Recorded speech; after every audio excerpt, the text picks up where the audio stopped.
अब तो केवल एक ही अस्त्र है और एक ही शस्त्र दुर्योधन। जयद्रथ!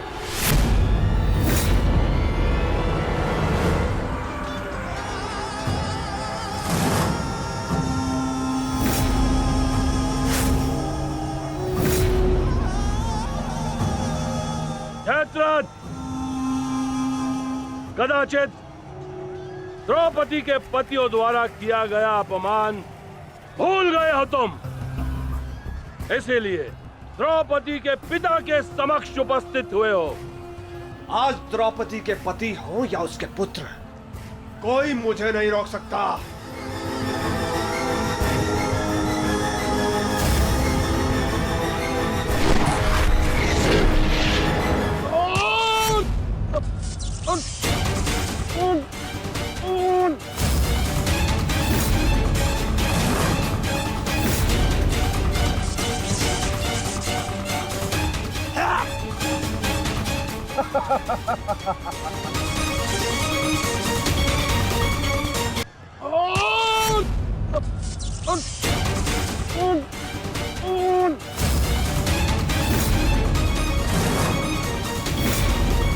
आगे बढ़ो पांडवों, अन्यथा अपनी सेना का विनाश देखो।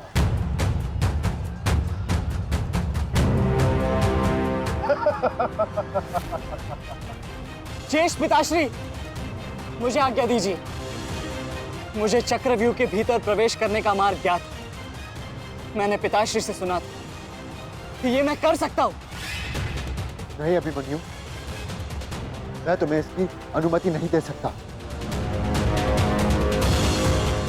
धर्मराज ठीक कह रहे हैं। आचार्य ने कुछ सोच समझकर ही इस व्यूह की रचना की है। अब इसे शक्ति का सम्मिलित प्रहार ही तोड़ सकता है। मैं और भीम मिलकर प्रहार करेंगे।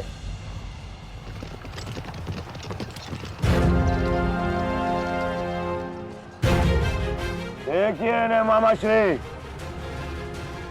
धृष्टद्युम्न और भीम स्वयं आक्रमण कर रहे हैं।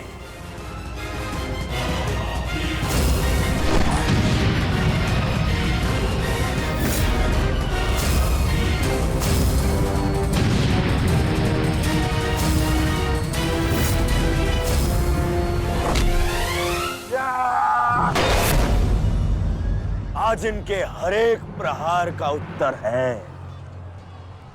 जयद्रथ।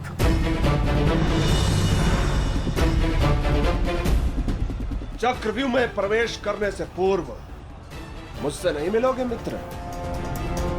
स्मरण है ना 5 चोटियां? आज उसी के प्रतिकार का दिन है। प्रभु, मैं चाहता हूं कि युद्ध भूमि में किसी एक दिन सभी पांडवों पर विजय पा सकूं। सब पांडवों पर विजयी होने का आशीष नहीं दे सकता जयद्रथ, क्योंकि अर्जुन को मैंने पशुपतास्त्र दिया। मेरा ही वरदान मेरी ही शक्ति को छीन नहीं कर सकता। इसलिए केवल अर्जुन को छोड़कर जिस दिन तुम चाहोगे, शेष संसार के समस्त योद्धाओं के समक्ष तुम अपराजय रहो। आगे बढ़ो भीम, आज मेरी गदा का स्वाद भी चक्कर देखो।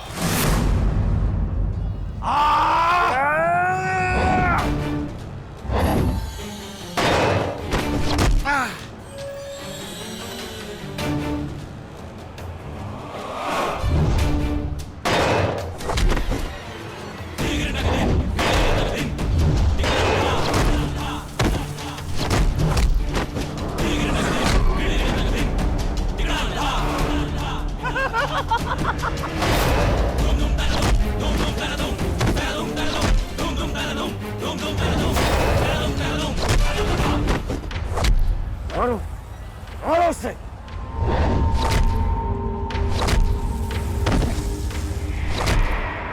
ताक्षरी, आप ऐसा कैसे होने दे सकते हैं? ताक्षरी भीम और मामा धृष्टद्युम्न में शक्ति है, परंतु चक्रव्यूह को शक्ति से नहीं, युक्ति से तोड़ा जा सकता है। मुझे आज्ञा दीजिए। नहीं पुत्र, भविष्य के लिए वर्तमान को दांव पर लगाया जा सकता है, परंतु वर्तमान के भविष्य को खोया नहीं जा सकता।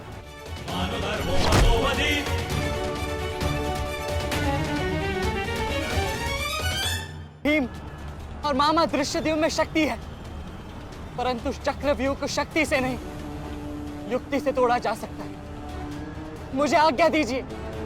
नहीं पुत्र, भविष्य के लिए वर्तमान को दांव पर लगाया जा सकता है, परंतु वर्तमान के लिए भविष्य को खोया नहीं जा सकता। एक दांव लगाने के दोष के कारण मैं आज इस महायुद्ध में खड़ा हूं। मैं दूसरा दांव नहीं लगा सकता अभिमन्यु। परंतु आज यदि चक्रव्यूह को तोड़ा ना गया तो हम ना केवल हार जाएंगे, बल्कि मेरे पिताश्री का सर भी झुक जाएगा। आपने वो दांव लगाकर सर झुकाया था और मैं ये दांव खेलूंगा अपने पिताश्री का सर ऊंचा रखने के लिए। मैंने उन्हें वचन दिया था कि युद्ध भूमि में शत्रु को उनकी कमी अनुभव नहीं होगी, और मुझे शत्रुओं को वीर अर्जुन के रक्त का तेज दिखाना है। इसीलिए आज्ञा दीजिए ताजरी, और फिर मैं अकेला कहाँ हूं? चक्रव्यूह में मेरे प्रवेश करते ही आप भी मेरे पीछे पीछे अंदर आ जाइए। मैं मार्ग बनाऊंगा और आप चक्रव्यूह को ध्वंस कीजिएगा। सोचिए मत, समय नहीं है ताजरी। आशीर्वाद दीजिए।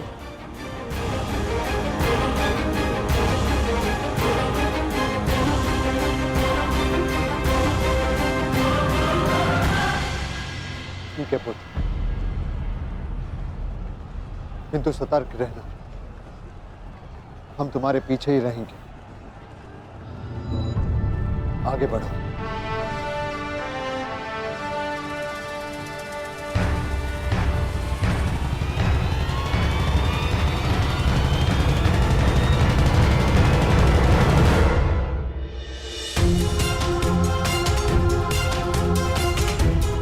जाओ सही, जाकर सो जाओ, क्योंकि जीवन की हर रात्रि सदैव सोने के लिए नहीं होती।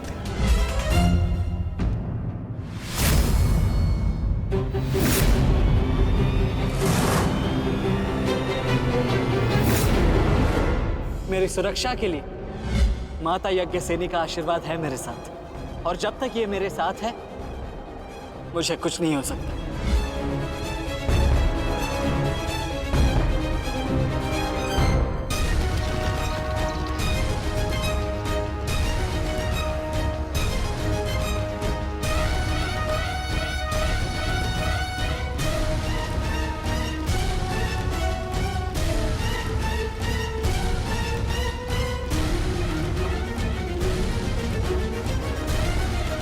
क्या हुआ माधव, आप रुक क्यों गए?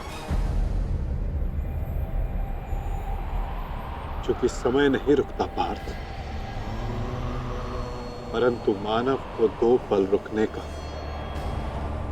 अधिकार है।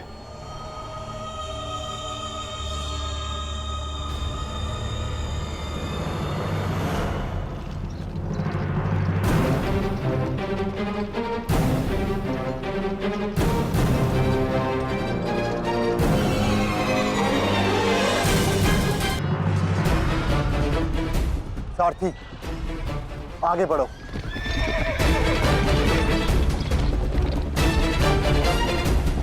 अभिमन्यु के द्वार तोड़ते ही हमें उसमें प्रवेश करना है।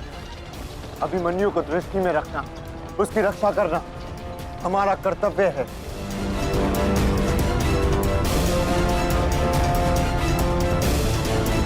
आ बालक, आ महारथियों, ऐसी मृत्यु देने से कि इसकी चित्कार उन पांडवों के हृदय को चीर देगी। और स्मरण रहे, सरल मृत्यु नहीं देनी है इस अभिमन्यु को।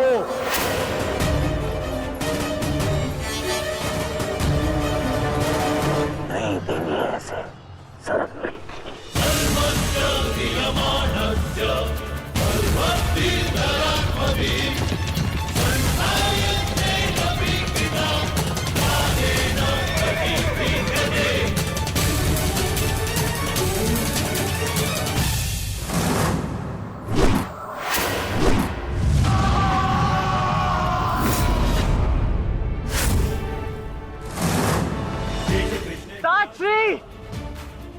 मुझे मार्ग मिल गया है। इससे पहले कि द्वार बंद हो जाए, आप शीघ्र ही मेरे पीछे आइए। सारथी, शीघ्रता करो। शीघ्रता करो सारथी, शीघ्रता।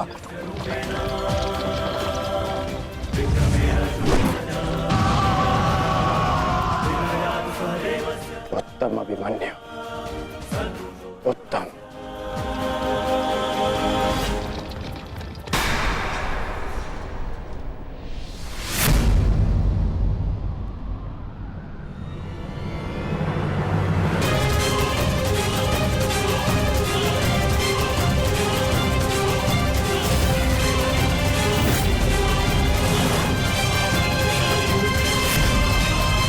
एक बार तुम्हें क्षमा कर दिया था, किंतु अब नहीं।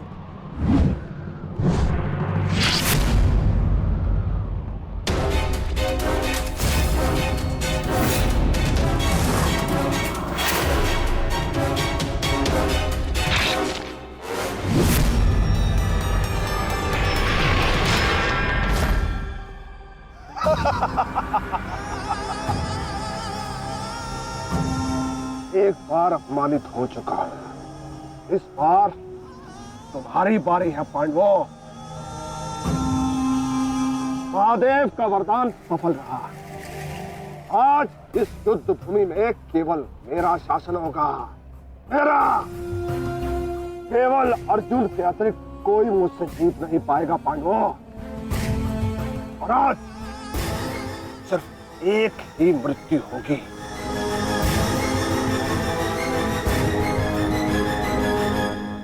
अभिमन्यु की।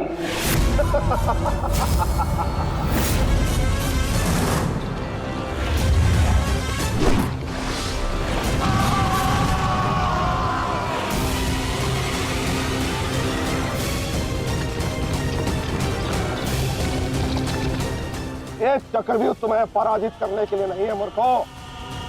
ये तो उस अपमान का प्रतिकार था जो कल अभिमन्यु ने युवराज दुर्योधन के साथ किया था। उसने दुर्योधन का मान हरण किया था और आज वो उसके प्राण हरण करेगा।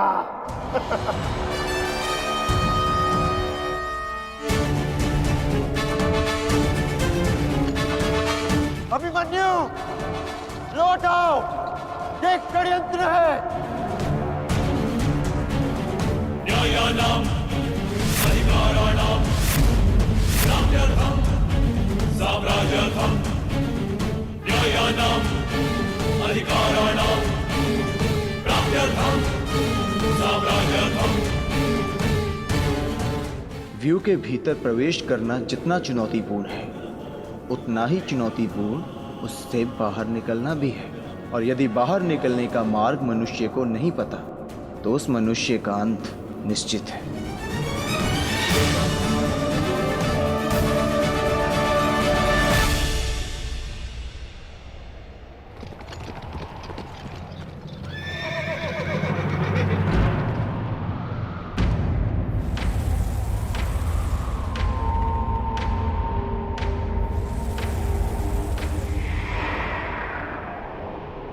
आगे बढ़िए माधव, शत्रु समक्ष है। आपात, ठीक कहा तुमने। एक योद्धा के लिए आगे बढ़ने के अतिरिक्त और कोई मार्ग नहीं। वापस आओ अभिमन्यु, लौट आओ, व्यू में प्रवेश मत करो।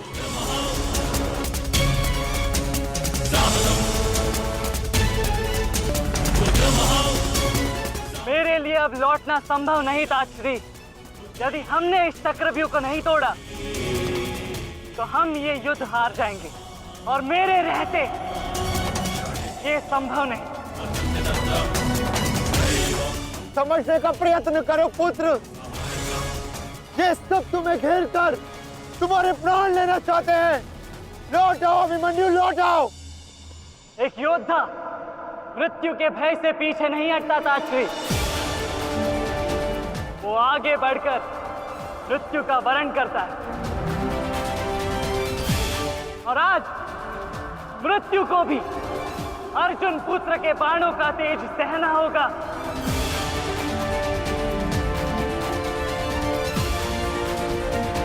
मैं इस चक्रव्यूह में आया हूं ताकि पांडवों का सर गर्व से उठा रहे। और विश्वास कीजिए ताश्री, यदि मेरा सर भी कट जाए तब भी आपका सर गर्व से उठा रहेगा।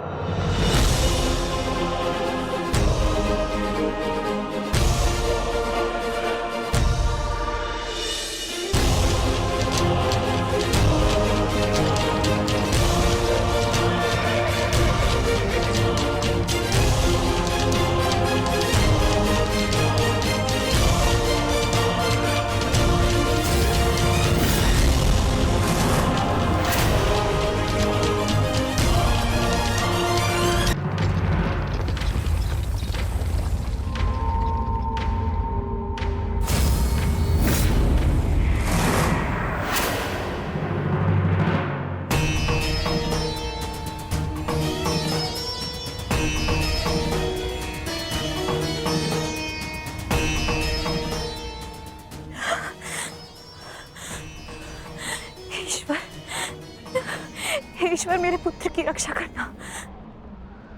आओ आओ अर्जुन पुत्र आओ, तुम्हारा अपने इस मृत्यु व्यूह में स्वागत है।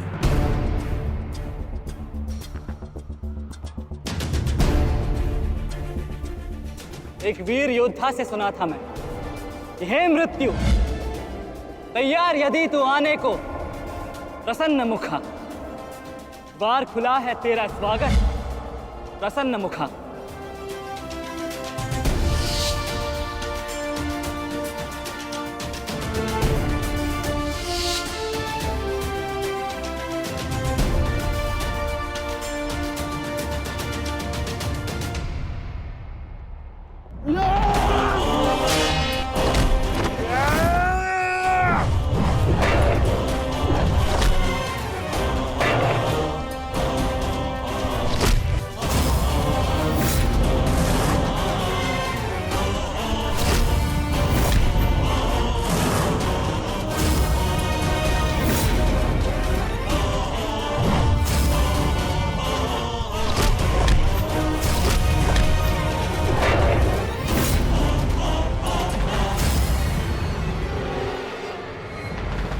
चाहूं तो तुम्हारा और बाकी तीनों पांडवों का इसी क्षण अंत कर सकता हूं मैं,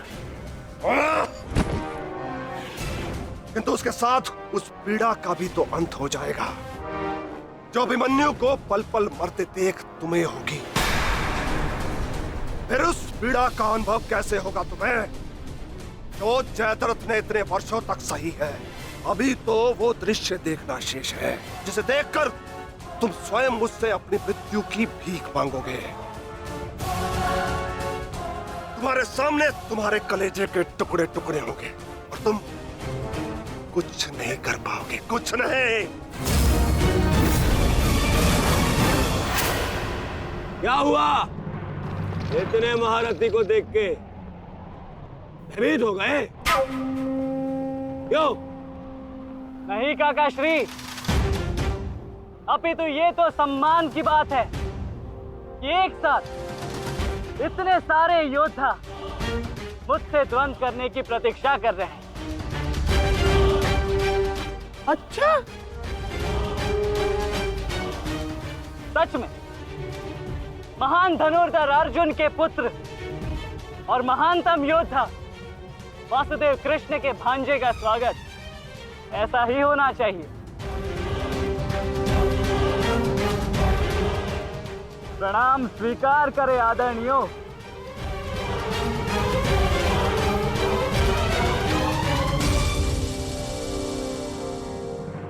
अपनी सीमा में रहो बालक।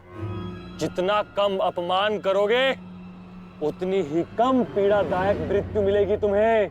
जितना जीवित रहूंगा उतनी हानि करूंगा, क्योंकि मेरी श्वास ही मेरा अस्त्र है और जब तक मेरी श्वास चलेगी तब तक यमदेव तांडव करेंगे।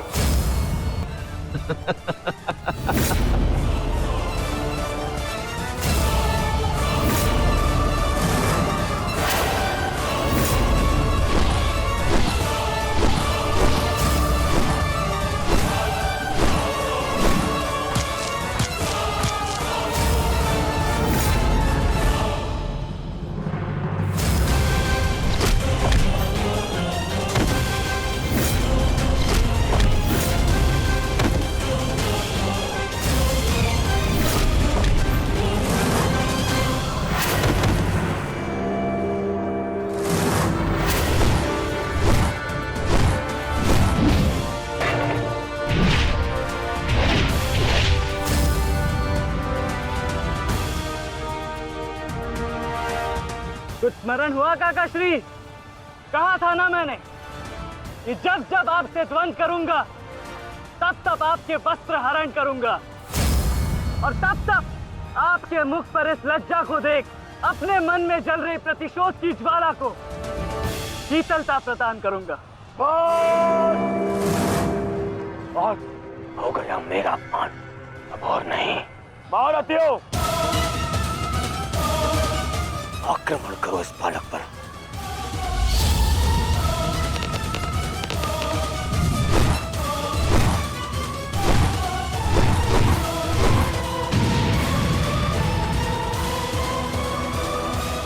एक क्या रहे हैं?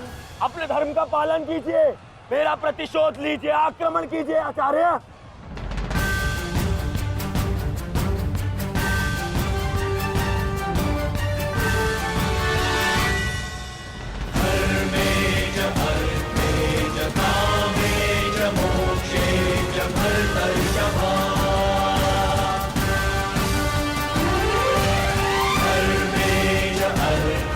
नहीं आचार्य द्रोण, ऐसा अनर्थ मत कीजिए। ऐसे अधर्म में आप कैसे सम्मिलित हो सकते हो? आचार्य, वो बालक है। रुक जाइए आचार्य, रुक जाइए।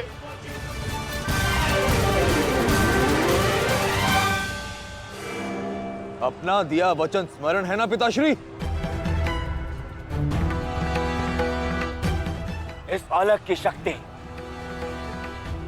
इस रथ में है जो इसे सुरक्षित की हुई है।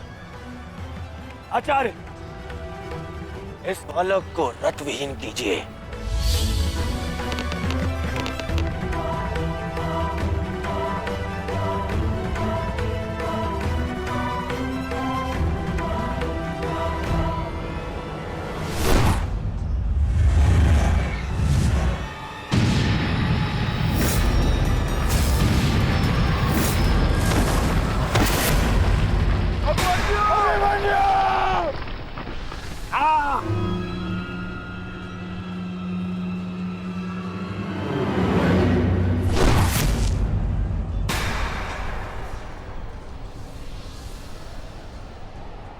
माधव, मुझे कई बार चोट लगी, परंतु इस चोट की पीड़ा का भान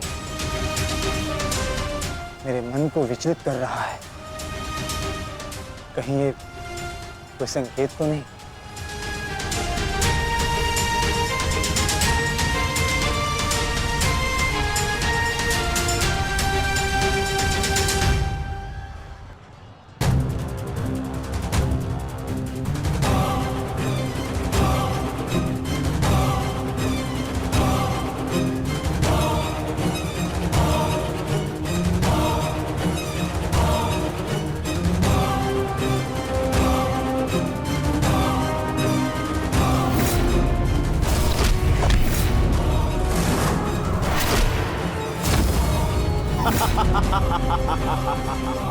दुर्योधन, केवल आचार्य द्रोण को अपना वचन ज्ञात कराने से क्या होगा?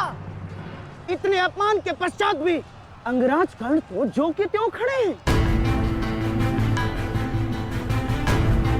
क्या इनका इस युद्ध के प्रति कोई कर्तव्य नहीं? मैं केवल नियम का पालन कर रहा हूं गांधार नरेश। नियम और नीति कहती है कि एक योद्धा के साथ केवल एक ही योद्धा युद्ध कर सकता है, और द्वंद के लिए अभिमन्यु युद्ध के लिए किसको चुनेगा वो उसका अधिकार है। नहीं मित्र, ये विकल्प लेने का समय नहीं है। अंत करो इसका। नहीं मित्र, हमें इस युद्ध जीतने के लिए अनीति का सहारा लेने की आवश्यकता नहीं है।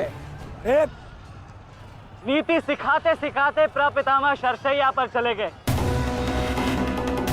यदि इन्हें नीति का ज्ञान होता तो आज ये युद्ध संभव ही ना होता। अभिमन्यु, तुम्हें विकल्प चुनना होगा।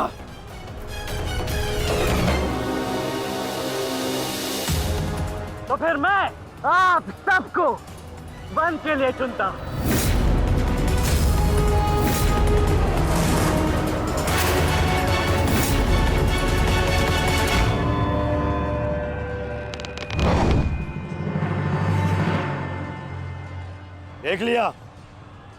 देख लिया इसने अपना विकल्प चुन लिया।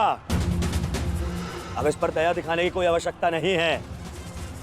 अब आक्रमण करने की आवश्यकता है। आक्रमण करो और अपना वचन स्मरण रखो कर्ण। देख रहे हो पांडवों, अभी तो ये रथ विहीन हुआ है, फिर निशस्त्र होगा और फिर प्राणहीन।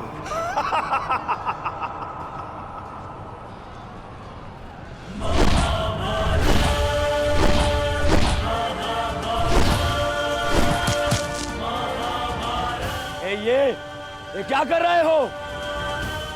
धनुष विहीन करो इसे।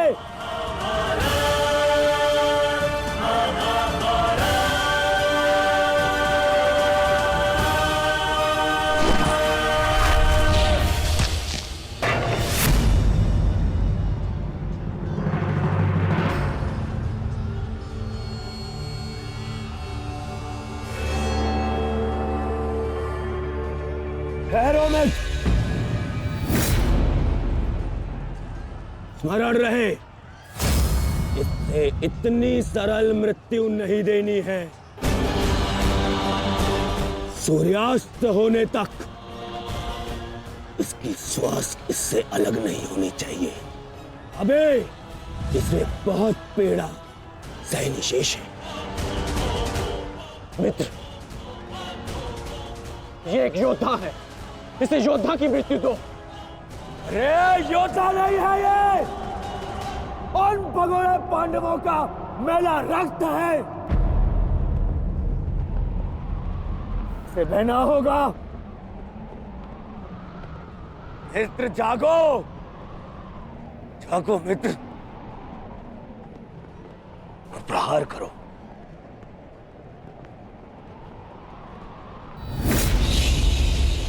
नहीं, नहीं अंगराज, ऐसा मत करो, यह धर्म है। अधर्म? अंगराज!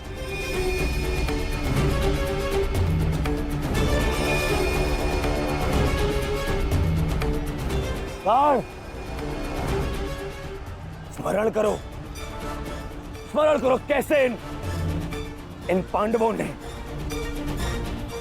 तुम्हारे पुत्र को मारा था। दया तो इन्होंने भी नहीं दिखाई थी उस पर। उसकी पीड़ा का मान है मुझे। और प्रहार करो का, प्रहार करो उस पर।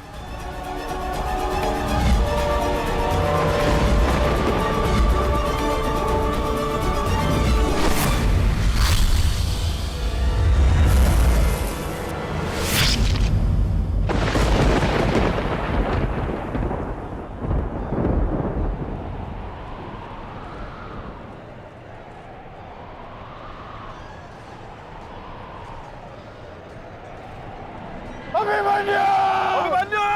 पुत्र!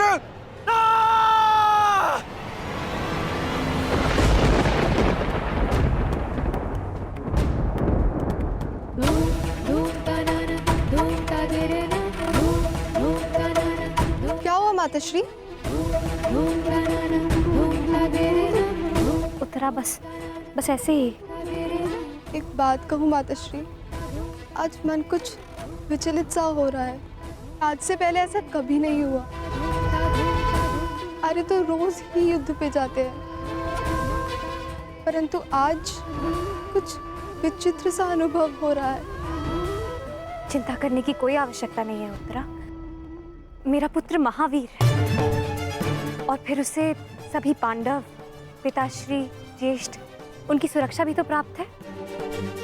मुझे पूर्ण विश्वास है अभिमन्यु विजयी होकर लौटेगा और तुम उसका तिलक करोगी। हे सूर्यदेव, आज तनिक शीघ्र अस्त हो जाओ। मेरा पुत्र बिना सुरक्षा कवच के युद्ध में गया है।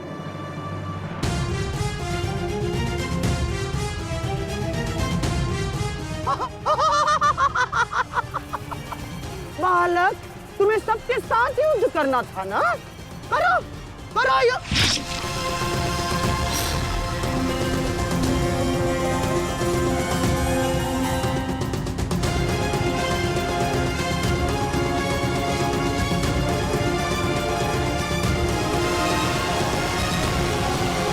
थक गए योद्धाओं? मेरी चुनौती अभी समाप्त नहीं हुई।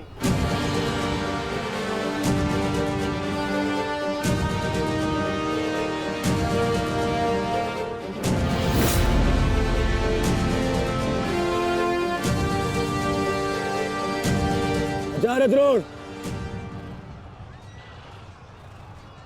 देख क्या रहे? प्रहार कीजिए इस पर।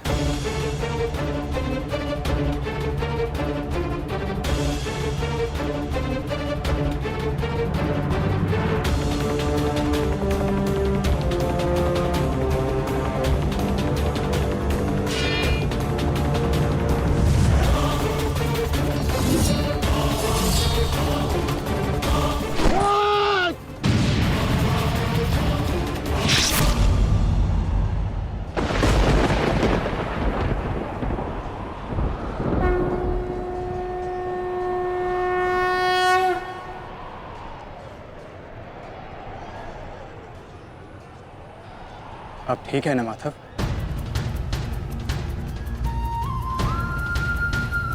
आपको कोई क्षति तो नहीं पहुंची? युद्ध में तो क्षति पहुंचती ही है पार्थ, किंतु इस पीड़ा को सहना एक योद्धा का कर्म और धर्म होता है।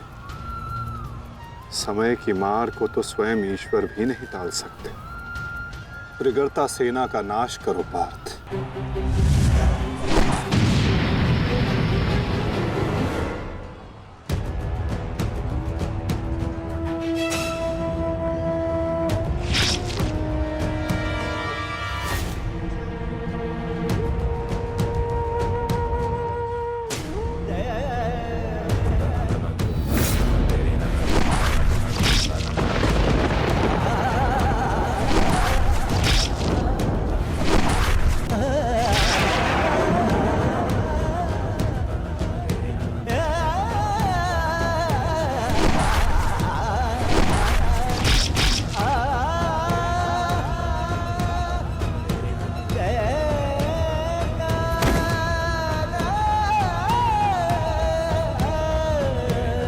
ये द्वंद्व अभी शेष है।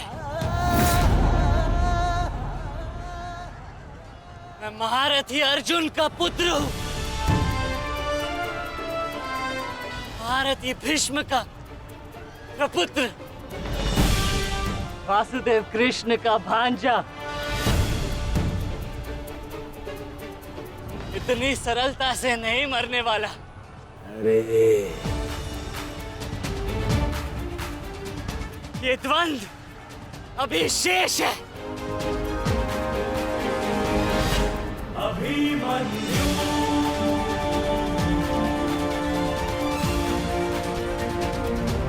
अभिमन्यु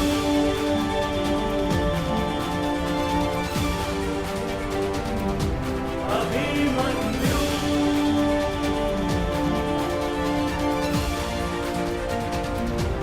अभिमन्यु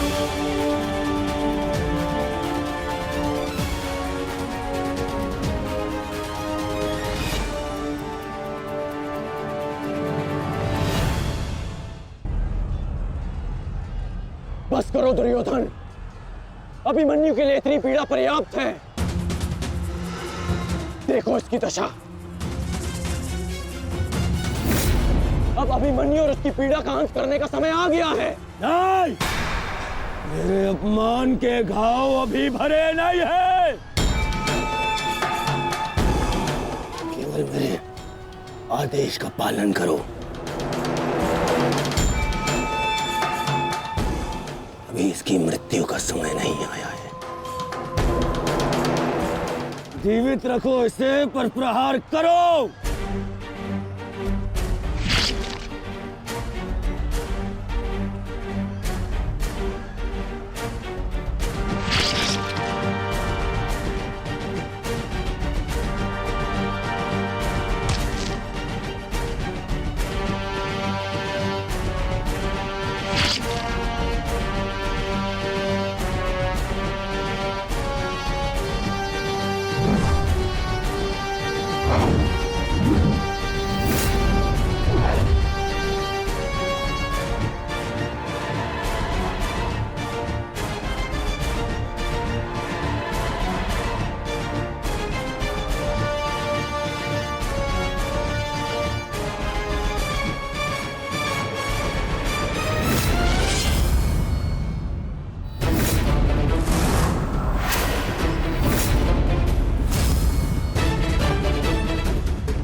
पूरे बल से प्रहार करो इस अर्जुन पुत्र पर।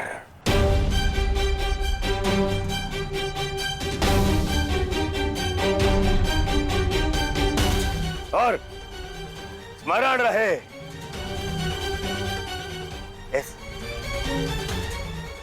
इस बालक के शरीर के हर एक भाग में घाव देखना चाहता हूं मैं।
अस्माकं विजयं निश्चितम्।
अरे बस बस, महामश्री दुशासन बस, मर जाएगा हैं?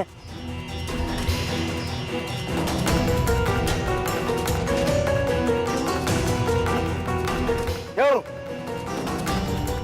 इस बात की प्रतीक्षा है? इतना पर्याप्त नहीं?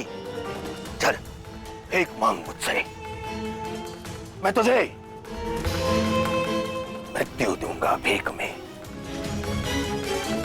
आजा, मांग भीख। बड़ों के समक्ष हाथ भीख के लिए नहीं, आशीर्वाद के लिए बढ़ाते हैं काका श्री।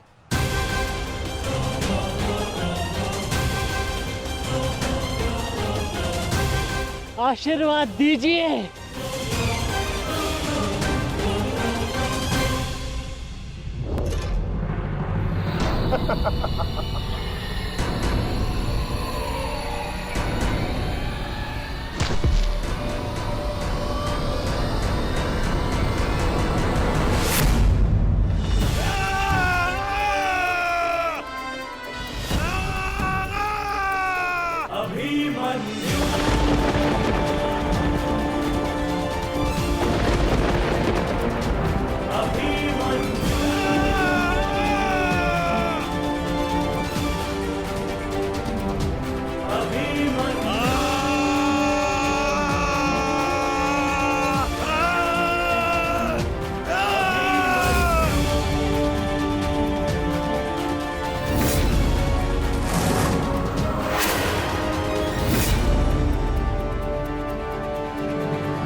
मुझसे आशीर्वाद चाहिए ना,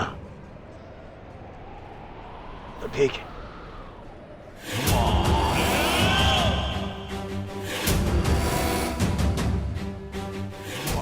नहीं दुर्योधन, जाने दो उसे। ऐसा मत करो दुर्योधन, ऐसा मत करो।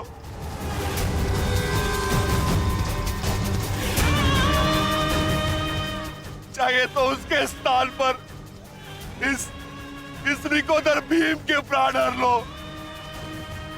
पर मेरे पुत्र अभिमन्यु को जाने दो। क्यों? मेरी पीड़ा भूल गए? तुमने दिखाई थी दया मेरे भ्राताओं पर, किंतु मैं तुम पांडवों के भांति निर्दयी नहीं हूं। ठीक, तुम्हारी विनती स्वीकार कर लेता हूं।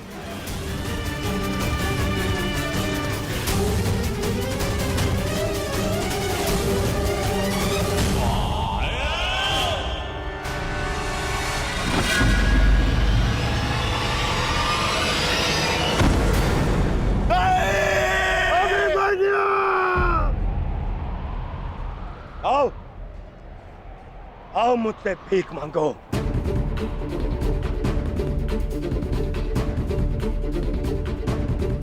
आओ बालक, आजा। आ मैं तुझे मृत्यु भीख में देता हूं। आओ भीख मांग, आजा। हाँ,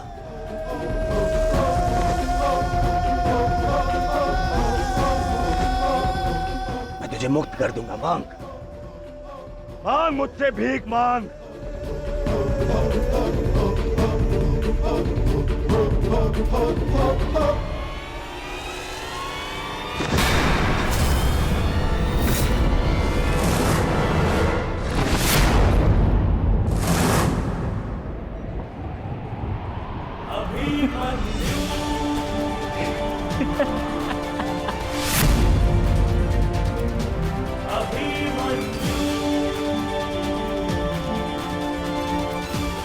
कहा था ना मैंने काकाश्री, जब जब मिलूंगा वस्त्रहरण करूंगा।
नहीं मित्र, देखो अभी सूर्यास्त होना शेष है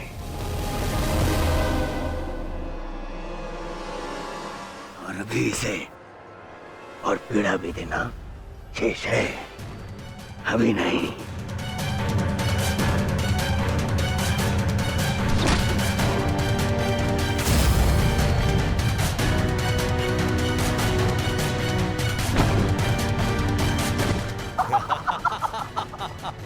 मारो इसे जब तक इसके मुंह से चीख ना निकले, मारो, मुझे इसकी चीख सुनाई देनी चाहिए, मारो।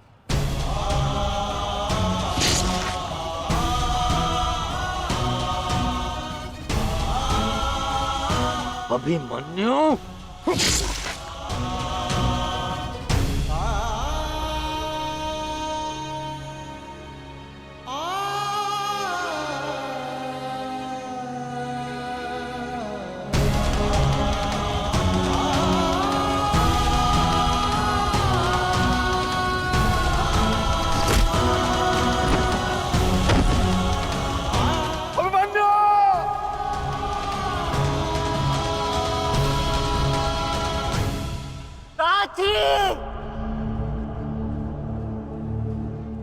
माता से कहना कि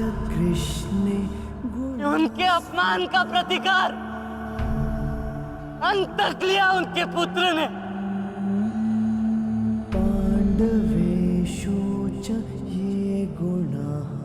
पिताश्री से कहना कि मैंने शत्रु को उनकी कमी अनुभव नहीं होने दी।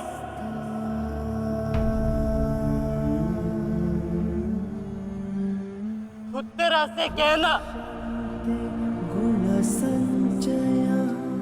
कि उसके पास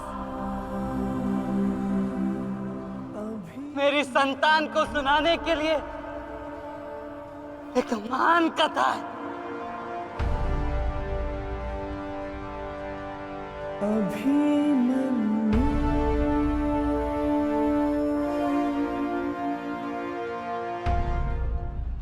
उत्तरा, क्या हुआ पुत्री? पता नहीं माता, मैंने आपको कहा था ना, आज सुबह से ही मन बहुत विचलित हो रहा है। मैं पुत्री, अरे कोई वैद्य को बुलाओ। आओ, ऐसा था।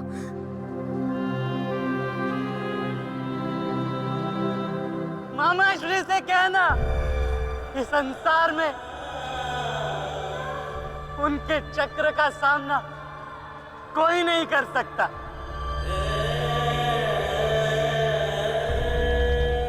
परंतु मैंने, उनके भांजे ने इस चक्रव्यूह को तोड़ा और महारथी के मान को तोड़ा।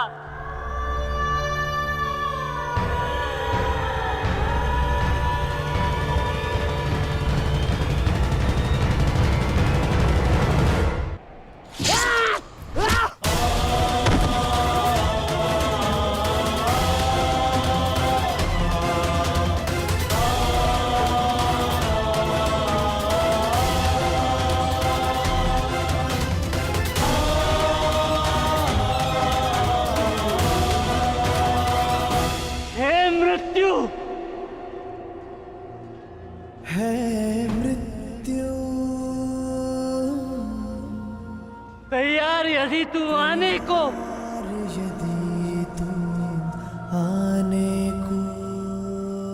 प्रसन्न मुख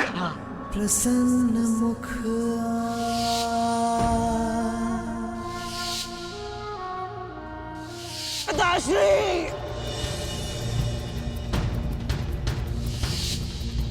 द्वार खुला है तेरा स्वागत, वीर खड़ा द्वारे अभयागत।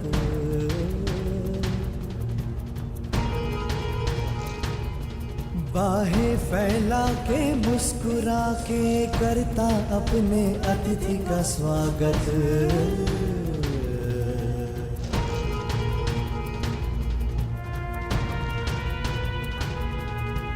चिरनिद्रा का देके भरती। कर अपने अतिथि का स्वागत, नेत्रकांड, कर अपने अतिथि का स्वागत।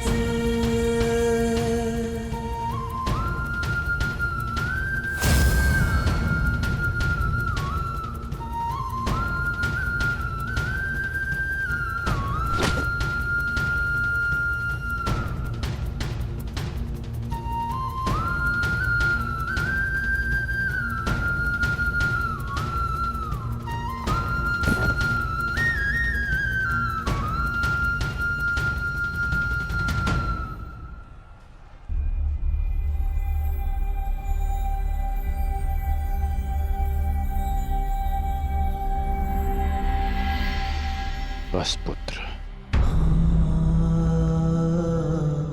शांत हो जा।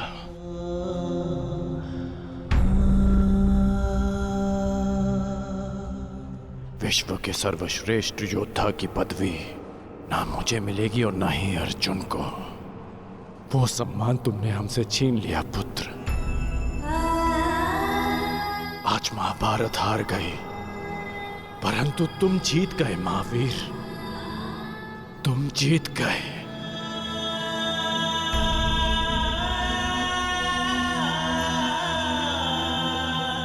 मुझे गर्व है कि मुझे तुम जैसे शूरवीर योद्धा के साथ द्वंद्व करने का अवसर मिला। समय आ गया है, अब मुक्त हो जाओ पुत्र।